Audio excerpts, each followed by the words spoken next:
Fine Arts Department, and my mother was in the music department. Now the Fine Arts Department and the music department was separated by a hallway.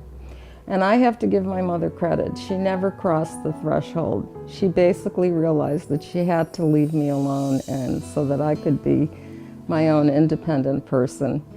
And so I majored in art and got a bachelor's degree, and I knew I always wanted to be an artist right from when I was about 4 years old. I was always drawing and painting. And so I got accepted after college to go to graduate school at Pratt Institute, which is in Brooklyn, New York. And I wanted to be in New York City because that was the exciting place to be, and also to be an artist. And that's kind of what I've dedicated my life to. I spent many years living in New York. I've had lots of shows, lots of galleries. I was very serious about pursuing my life as an artist, and that's what I've done to this day. I still continue to do my painting, my digital photography. I participate in shows and exhibitions and so forth. I have in the past done paintings. My work has, gone full circle like a lot of artists' work do. For years I worked only in photography. My major was painting and photography. And so I worked only in photography. At one point I thought I wanted to be a filmmaker, so I made some independent films. But then I went back to my painting and working in the studio. And so I went from working on very large-scale abstract paintings to working more and more realistically for my photography. And yes, at the time I did do some Lithuanian-themed paintings. And recently my work is involved with digital photography. And I have had a show recently of a series of digitally created collages that I call holy cards. And part of that series has to do with objects that belong to my mother or myself. In particular, there are some images that contain amber jewelry that I inherited from my mother. Contains all kinds of Catholic imagery that remind me of my upbringing at the church and at St. George's. So yes, I have done work that relates directly to my heritage. Holy Cards is really a collection of religiously oriented or spiritually oriented images based on my own personal interests. They also are meant to mimic medieval icons and Renaissance icons from kind of an art historical point of view. They're printed on gold metallic paper, which gives them the feeling, if you see the originals, does give the feeling of kind of an old piece of artwork that you would see, or an old fresco somewhere. So it's a collection of both Christian images and also Buddhist images, because I've recently become very interested in Buddhist spiritual practice as a contemplative, ethical, and philosophical way of life. So that's what that series is about.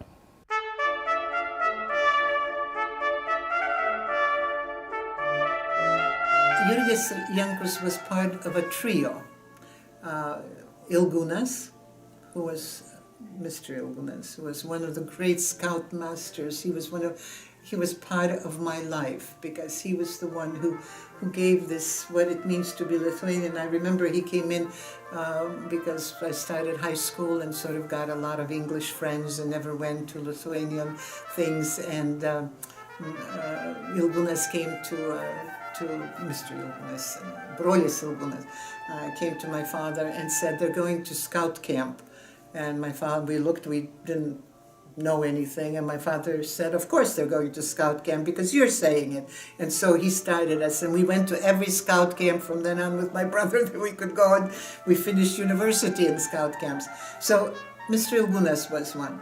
Then Dargis, Alfonsas Dargis, was the second of this trio. And he also is part of my soul. thousands of stories. But what he loved most of all was to talk about Žemaičių kalvarija when he was young. And when he was sitting there, and one time he comes back from his studies in Vienna, and he said he bought a new outfit, and he had a white hat, and they had a procession. And so he took off his hat, for the procession, and the old ladies coming back would put money in the hat because they thought he was one of those. So this was the second part of my life. And the third one was Father Vaškys, who bought for me a magazine, Foreign Affairs, and the magazine was so expensive I couldn't buy it myself, but he would every Friday ring the doorbell and ask if I had read it, and he wanted to talk to about it. So the three of them would get together and they would exchange what they had in their souls. And so it was such a delight to be part of their company. And I think they invited me because they needed somebody to listen to. That will listen to them, because all of the time they talk to each other. And then they invited my husband. So we'd go and sit sometimes until 3 o'clock in the morning. These three men would talk about. But it wasn't, and Jurgis Jankus would talk about ideas. They talked about situations. They talked about things that were beyond the lawn cutting and beyond the house and beyond chicken at Wegmans. They would talk about things that for a young person to me were what I wanted out of life. And I think this is the horrible thing, that you want this all your life. You want this to happen all of your life. And so these three people who lived in Rochester, who were just magnificent pillars for us who were young people.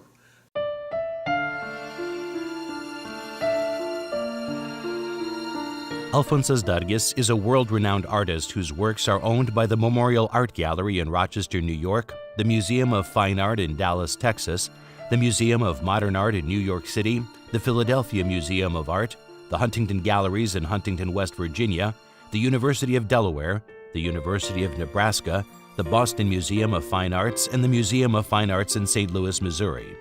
He also has works in the Vincent Price Collection and in the Washington National Library. Dargis was born in Lithuania, but made Rochester, New York his home from 1951 to 1985. He studied art at the Kaunas Art Academy under the tutelage of Adomas Galdikas, Stasys Ušinskas, and others. In 1936, he received a Lithuanian state scholarship to study at the Art Academy in Vienna. Before coming to the United States, he worked as a stage designer at a number of European theaters.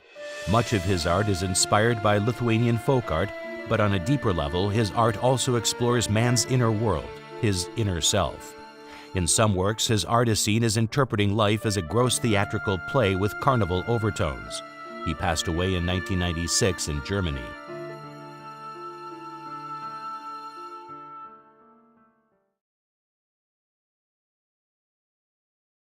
Jurgis Jankus was a well-known, prolific Lithuanian author who made Rochester his home from 1950 to approximately 1990.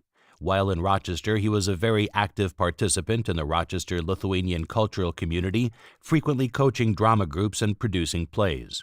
He was also an active member and leader of the Rochester Lithuanian bendruomenė. Born in Lithuania in 1906, he was a teacher in rural Lithuania and later worked with the Kaunas Drama Theater. He died in 2002. Ar jūs visuomet norėjote būti prozininkas? Ar neturėjote kokių slaptų geismų tapti poetu? Kodėl slaptų? Daug ko norėjau būti. Norėjau būti profesorium, filosofu, savo laiku rašiau eilėraščių, bet prozininkas gal. Bet tiesa, aš norėjau būti ir dailininku. Iš tikrųjų ir į mokyklą įstūmė buvęs mokytojas, kaip tik mano mokytojas buvo vienas galbūt iš geriausių, nors becenzis buvo. Tai dabartinio gana žymaus Kulpos tėvas. Tai jie mane įstūmė į mokyklą, todėl kad galvoju, kad aš būsiu didelis dailininkas. Paskiau gyvenimas taip išėjo, kad matai, susitaupiau prie paprasčiausių prozininko darbo. Bet kada pradėjote tada rašyti, sakot, ar nuo eilėraščių gal? Ne.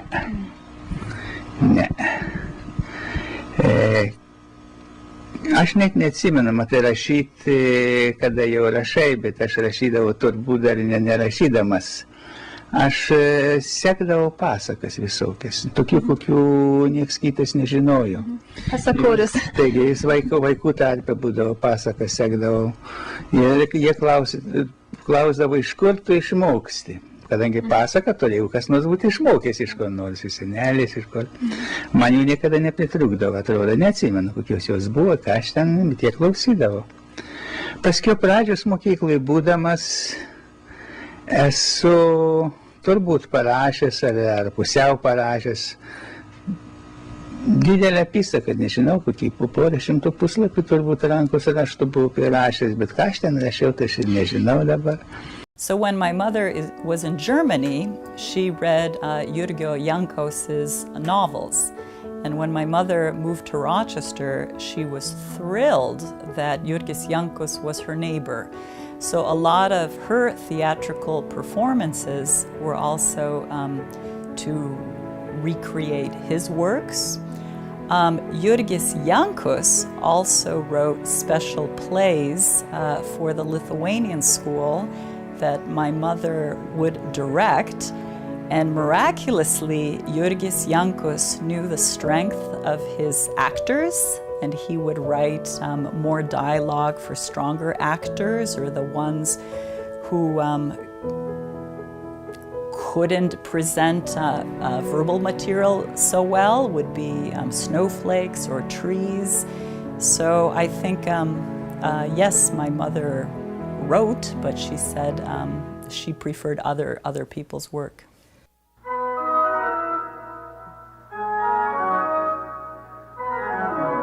Zenonas Nomeika was an outstanding pianist and organ virtuoso who lived in Rochester from 1949 to 1976. Born in Lithuania, he started his musical studies with his father and later studied music in Lithuania with well-known Lithuanian musicians Naujalis, Dvaronas, and Professor Rudgiski. He received a Lithuanian National Scholarship to advance his musical studies in Paris, France in 1929. While there, he studied with world-renowned organ master Marcel Dupré until 1936. Upon returning to Lithuania, he taught piano at the Klaipėda School of Music and was also the director of their organ classes. Later, he was also a professor of music in Šiauliai Conservatory. Later in life, he was very honored by his teacher, Marcel Dupré, who described him as his best student in musical improvisation to other Lithuanians visiting Paris. Upon arriving in Rochester, he initiated the formation of the Rochester Lithuanian Choir, taught piano and organ, and performed as a concert organist. He was a frequent accompanist for many Lithuanian soloists at cultural events. Mr. Nomeika was well known in Lithuanian musical circles. One of the highlights of his life was performing as organ soloist with the MIT Orchestra in 1965 in a piece dedicated to him by his friend, Lithuanian composer Jeronimas Kačinskas.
Izabelė and Vytautas Žmuidzinai were pillars of the Rochester Lithuanian community. They were active in cultural, educational, and theatrical functions. My father was a long-time teacher at the Lithuanian school, and I would say he taught there for over 30 years. He started to teach when we were small children, And then when we went to college, I think he continued at least 10 years more. So he was also a big advocate of the Lithuanian school, and he also actively supported the Vasario 16 high school in Germany. My father was one of the Dainos Aidas radio show announcers from the mid-50s, and that he also continued for more than 30 years. And I find it very special then and even now that Rochester didn't have one radio show host, but they had a whole group to show individual styles. I'm very proud of his work of the radio shows, and every now and then I would be able to help my dad with the radio shows. My mom often helped with the radio shows when there was a special theme. They very much did special radio shows after somebody passed away to commemorate their writing. So I'd say for over 30 years, my dad and my mom were part of Dainos Aidas. My father was a big scout, so he also had a troupe and helped out there. Musically, he was in the chorus, and he sang often as a tenor solo. And that I could say, I remember him singing when we were children. I remember him singing when we left for college. Then, I think my dad was in his early 60s. My mother was in her 50s when they formed a group called Sutartinė, where it was 5 singers. And my mother would do theatrical presentations, so he formed that group. My mother's contribution was on the stage, where she would do one-woman performances, and she would travel to Chicago, to Toronto. She often was one of a performer for a Lithuanian convent-sponsored events. And her sister, my aunt Seselė Paula, Seselė Igne, would often invite her. My mother helped out to put on theatrical presentations in the Lithuanian school. She did not consider herself a good singer, but she joined the chorus for the community chorus for, I'd say, at least 10 years. Oh, my father and my mother were very active in helping out with the church. My mother was an active reader for the churches. I think that's the big activities in music, in theater, in scouts. My mother was an ateitininkė, and that's always a joke between my parents, that my mother had more intellectual desires being an ateitininkė, where my father was much more grounded in scout work. Nekriaušė, žiedlapais išbalusi pražilus, ne karklai, ne beržai šakas pamerkia, ne vakaro šlamėjimas per šilą, tai mano motina. Tai ji čia verkia. Mutut, sakyk, mutut, nejaugi tu čia? Nejaugi tavo balsą aš girdžiu? O gal tik vėjas pro kaštonus pučia? O gal alsuoja tūkstančiai žvaigždžių? Tai aš, sūnau, tai aš, sūneli mano. Ar tu dar gyvas? Gyvas dar, sūnau? O ašaros su sopuliu srovena. Ar juoktis man, ar verkti? Nežinau.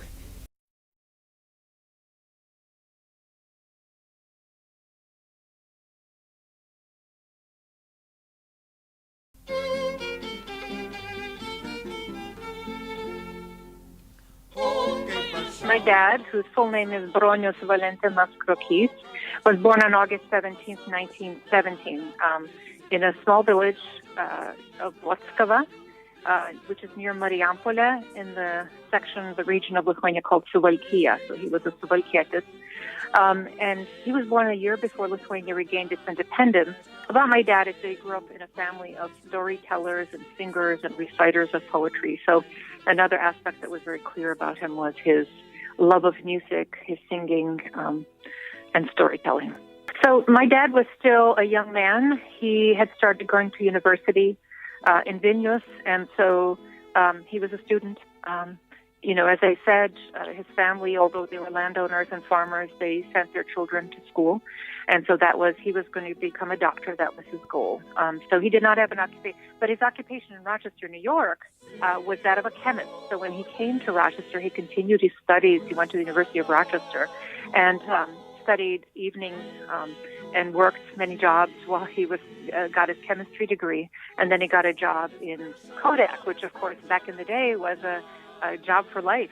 He worked as a chemist at Kodak, working on paper and developing paper for prints, the photographic prints that people took in those days.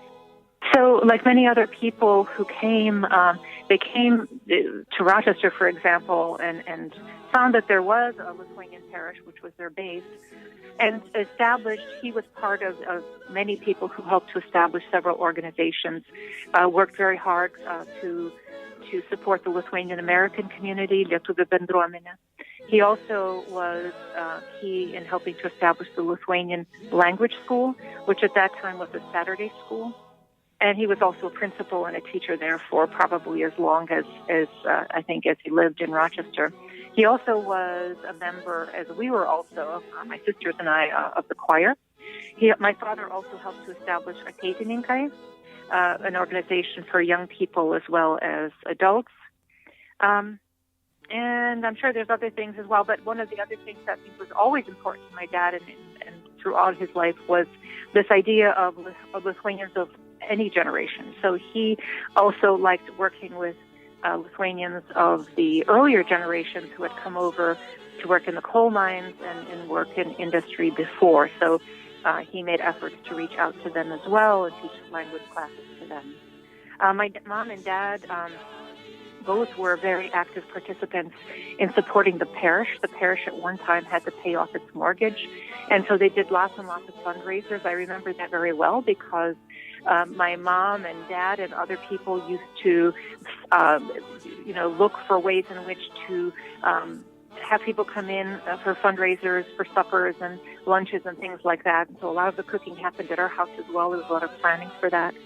And I also remember the participation in some of the Lithuanian activities. There were picnics that happened at St. George's, and some of those picnics were accompanied, I'm not sure if it was June or September, by a parade of cars. I don't know if you remember this or if it was still happening in your time, but we would decorate cars with tissue carnations, and there would be a contest.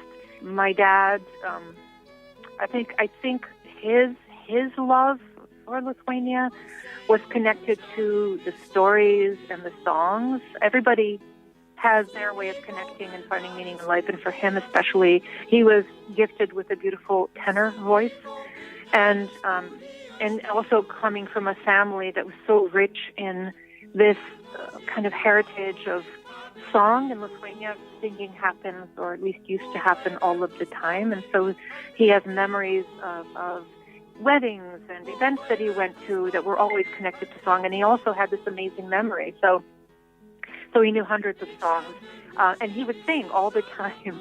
When he moved here with my mom to Philadelphia, which is, to come and help me with the kids, my dad wrote a grant to the Pennsylvania Department of Cultures, and I think whatever, and they got a grant to work on Lithuanian songs, and he worked with Dr. Kacinskas, who is a local composer, and so on and so forth, and they recorded many of the songs my dad knew, especially songs related to Siberia, and so they did Joe did a thing, Dr. Kacinskas did a thing on that with Relash, which is a famous group here, and they also produced with my sister, who's really gifted, she's a mezzo-soprano, Rasa, who lives up in Canada, they formed a quartet, and I've sent you some of that music, and so they did Lithuanian wedding songs, and so those have been published as well.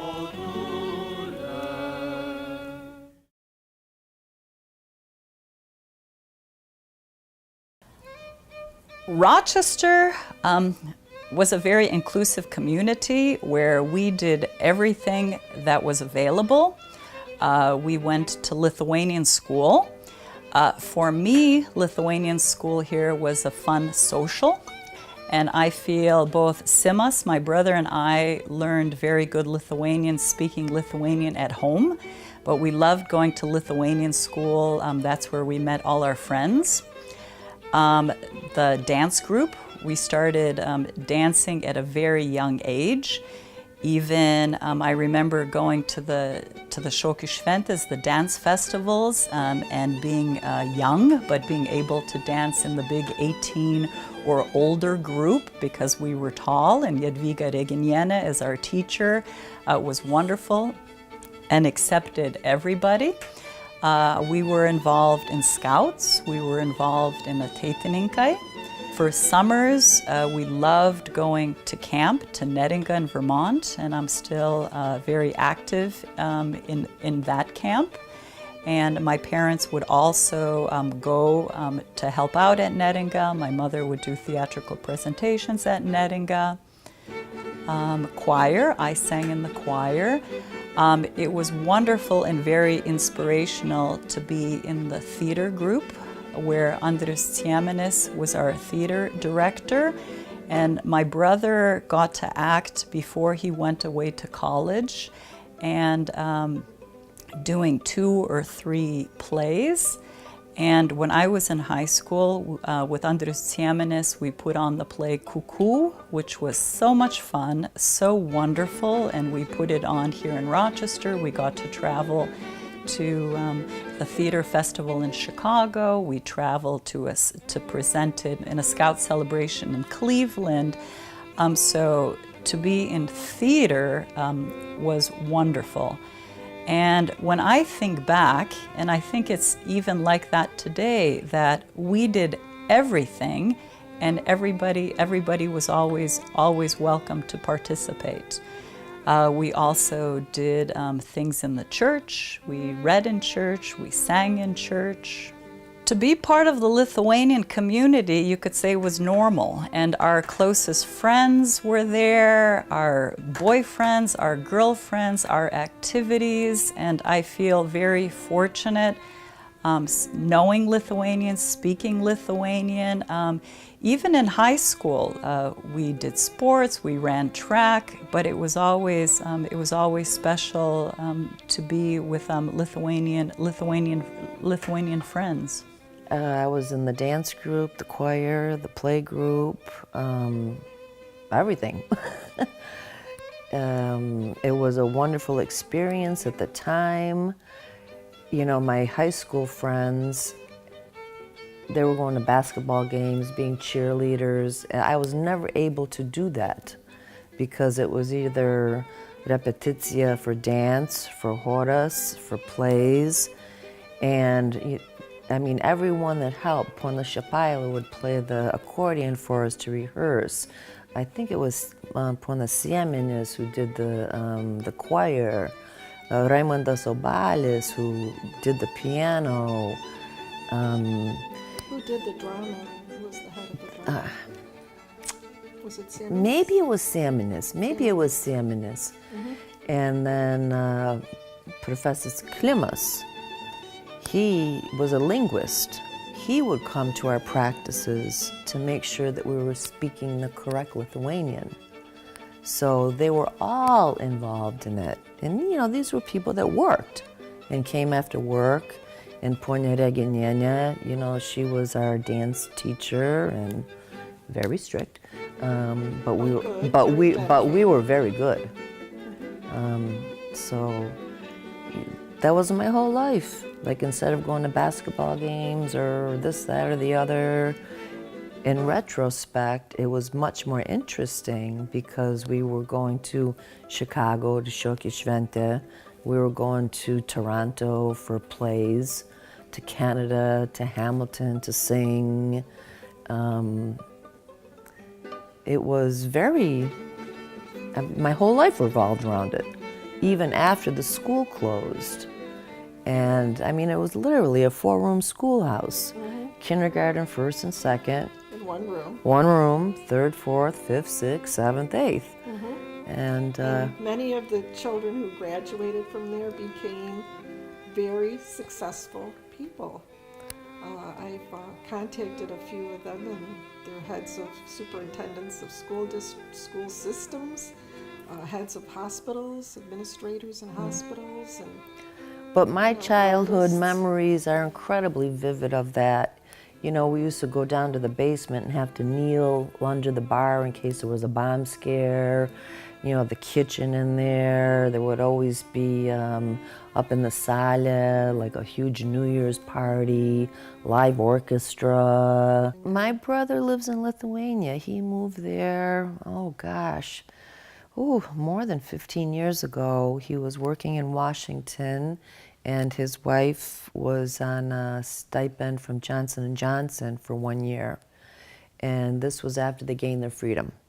They met, you know, fell in love, and he wanted her to move here, but she felt that if all the talented people, the doctors, the lawyers, the teachers, if they stayed in the United States, basically to make more money, because at that time, doctors were not making as much money as hairdressers. Right, so she's a doctor. She's a doctor, she's a rheumatologist. And so he decided to go there. And when he first moved there, of course, it was the transitional time where he had command of the Lithuanian language, English language, computers. You know, for me, coming to Lithuania to help people to rebuild this country is just a fascinating, creative process to work in. I've had a very interesting career. You know, I'm not in any kind of administrative function. I'm not a head of a department, or you know, I don't have 50 people under me anymore or anything like that at the Ministry of Defense. I'm now just a subject matter expert, delegated by the Ministry of Defense to work at the NATO Energy Security Center of Excellence for the next 2 years. I've already finished one of the 3-year terms. So I am the cyber guy for the energy sector. There's a lot of news amongst cyber people about very bad things going on in Ukraine. You know, on December 23rd, 2015, 2 days before Christmas, the whole region of Ukraine went dark.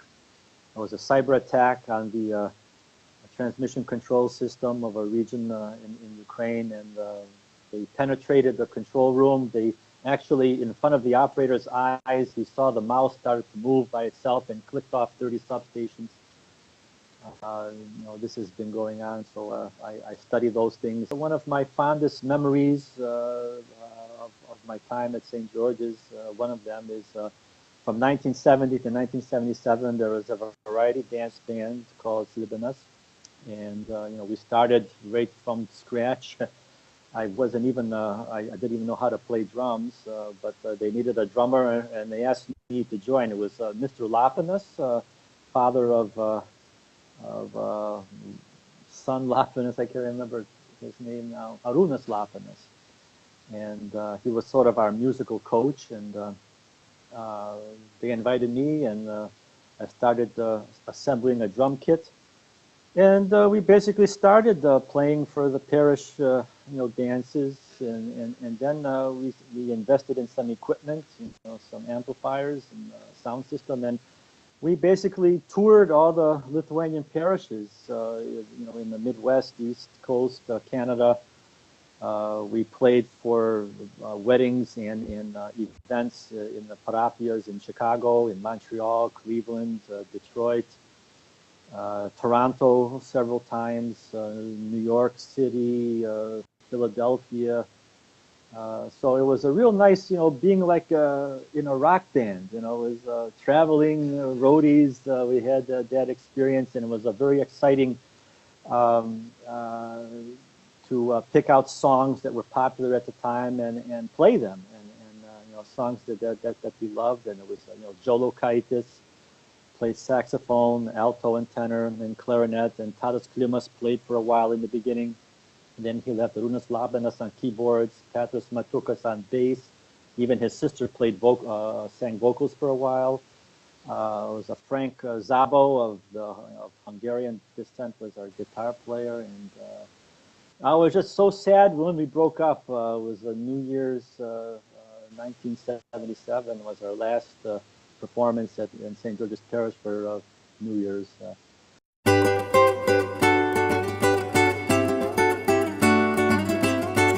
I joined the Saklas Club. I think so. It was like in the early 50s.